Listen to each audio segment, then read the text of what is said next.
Shalom, Ibu Bapak Saudara dan Saudari yang dikasihi Tuhan. Selamat datang kembali di kanal YouTube ini.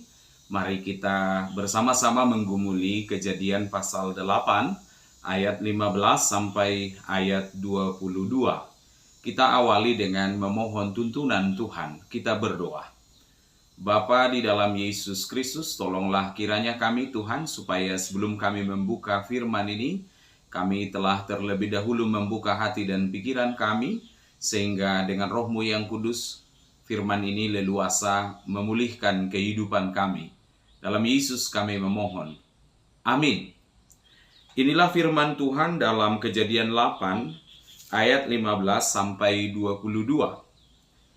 Lalu berfirmanlah Allah kepada Nuh, keluarlah dari bahtera itu engkau bersama-sama dengan istrimu serta anak-anakmu dan istri anak-anakmu.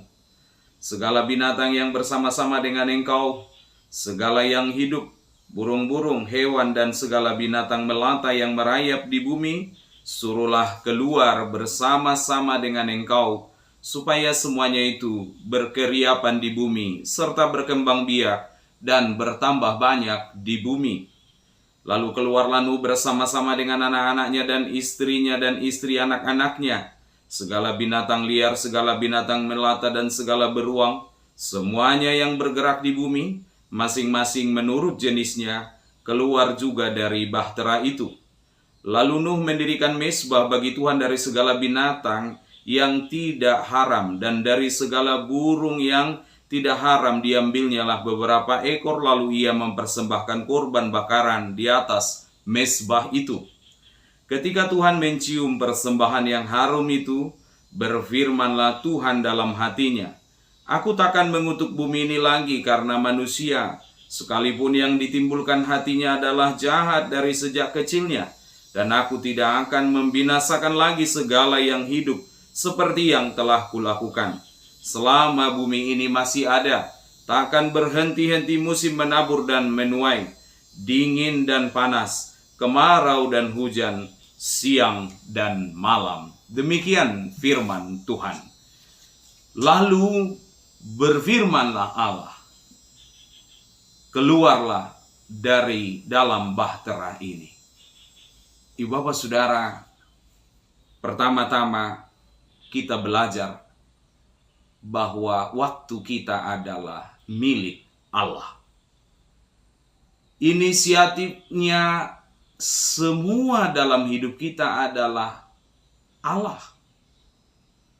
Nuh harus menunggu waktunya Allah, sampai Allah berbicara kepadanya.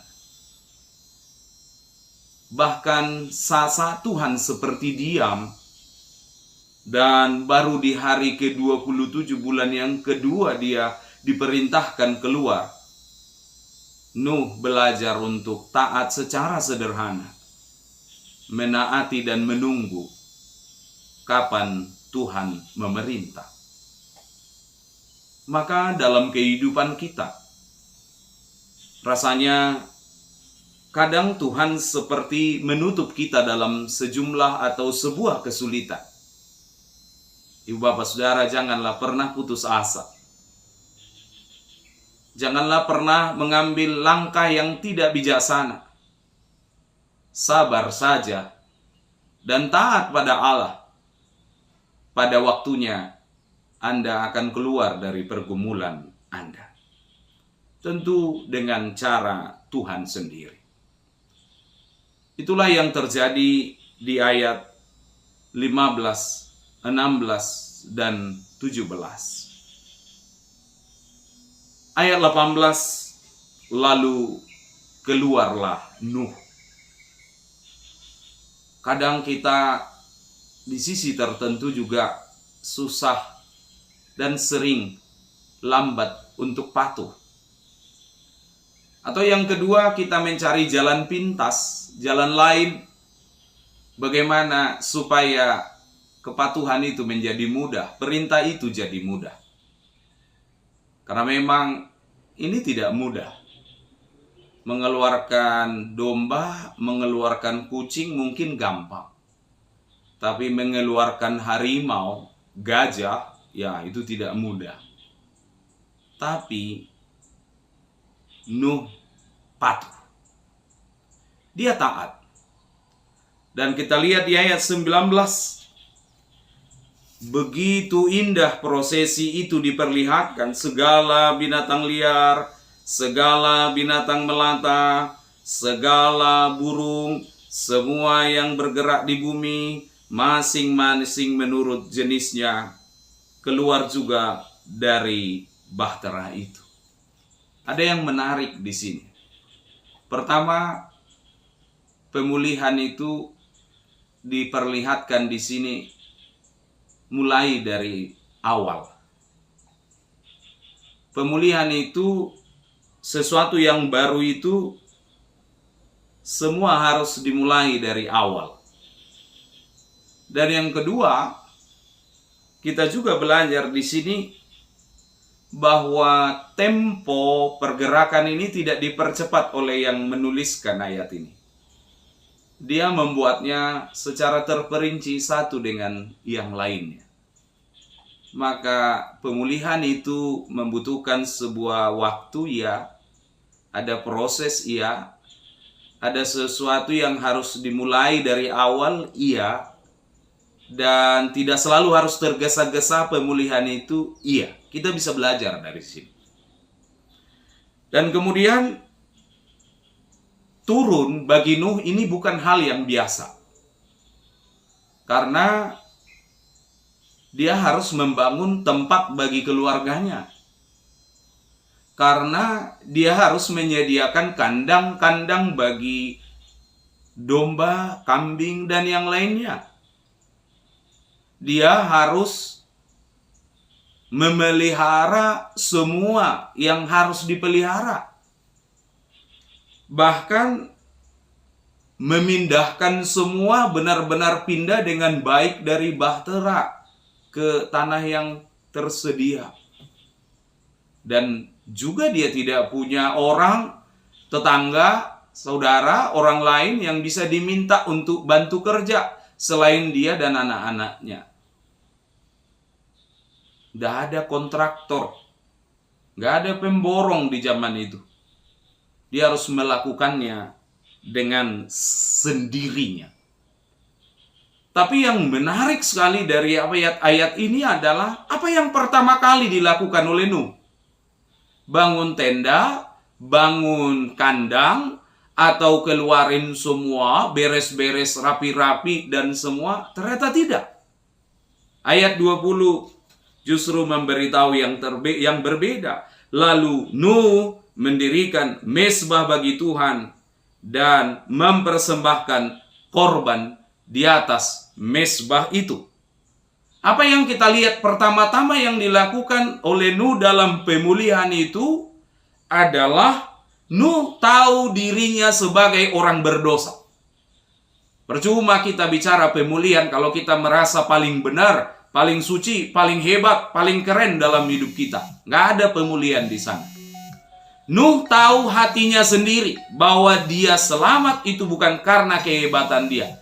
Dia selamat semata-mata karena Allah ingin untuk menyelamatkannya. Nuh tahu hatinya sendiri, tidak ada alasan yang cukup maka dia boleh selamat. Maka postur pertama dari Nuh itu adalah apa? Postur pertama dari orang yang diselamatkan itu adalah apa? Sujud di hadapan Allah. Ibu bapak saudara, kalau kita lihat dalam konteks ini, tidak ada waktu yang terbuang jika kita benar-benar menyerahkannya untuk Allah. Kadang kita berpikir, wah kan hidup ini sayanglah nanti ibadah jam berapa, pulang jam berapa, kapan lagi kerjanya, dan yang lain-lainnya. Tidak ada waktu yang terbuang jika kita menyerahkannya pada Tuhan. Dan kalau kita ketemu seperti suasana Nuh ini, misalnya dokter berkata, selamat ya Bu, penyakitnya tidak berbahaya. Selamat ya Bu, Anda positif hamil. Selamat ya Pak, Anda lulus. Selamat ya Pak, Anda vonis bebas, begitu. Mungkin kita hanya akan tahu bagaimana kita gembira, berfoya-foya. Karena apa? Kita makhluk yang kadang lupa, cepat mudah untuk lupa mengucap syukur. Tetapi Nuh mengutamakan yang pertama, yaitu mengucap syukur di hadapan Allah. Tidak ada kita bisa mulai bicara hidup itu memulih kalau kita selalu hidup dengan makian, cacian, kecemburuan, iri, dan yang lainnya. Mulailah pemulihan dari pertama-tama belajar mengucap syukur dalam kehidupan kita. Apapun beban dan pergumulan kita. Lalu kemudian ternyata ucapan syukur itu adalah sesuatu yang sangat menyenangkan bagi Tuhan. Tubuh kita bisa kita persembahkan menjadi ucapan syukur. Tidak selalu harus yang namanya material, natura. Tubuh kita ini bisa menjadi persembahan yang hidup, yang kudus bagi Allah. Dan ternyata ucapan syukur kelihatan di sini adalah satu hal yang berkenan bagi Tuhan, yang menyenangkan bagi Tuhan. Maka penyerahan hidup kita seperti Yesus yang menjadi korban yang mengharumkan bagi Allah Bapa itu adalah hasil daripada pengorbanan itu sendiri yang dikerjakan oleh Yesus. Dan ayat 22, ternyata di sana begitu indah janji Allah. Selama bumi masih ada, tak berhenti-hentinya musim menabur dan menuai, dingin dan panas, kemarau dan hujan siang dan malam. Kerja keras Anda tidak akan sia-sia. Kerja keras kita tidak ada yang sia-sia. Allah menghargai sekecil apapun yang kita bisa lakukan dalam kehidupan kita. Memang Tuhan bisa menghajar kita seperti Tuhan menghajar manusia dengan air bah. Tetapi di ujungnya, kasih sayang Tuhan jauh lebih besar dari penderitaan dan kesulitan yang kita alami. Selamat berpulih. Tuhan memberkati. Kita berdoa. Terima kasih ya Allah Bapa. Waktu kami adalah waktunya Tuhan. Dan segala inisiatif kami sejatinya adalah inisiatif dari Tuhan sendiri. Ketika Tuhan memerintah, kami belajar patuh kepadamu. Ketika Engkau memerintah kami belajar taat dan setia kepadamu. Dan pemulihan ini juga tidak terpisahkan dari bagaimana kami bersyukur kepadamu. Dan terima kasih untuk janjimu bahwa kehidupan kami tidak sia-sia. Oleh korban Sang yang paling harum itu, oleh Yesus Kristus, kehidupan kami menjadi begitu berguna. Terpujilah Engkau Bapa, dalam Yesus kami bersyukur. Amin.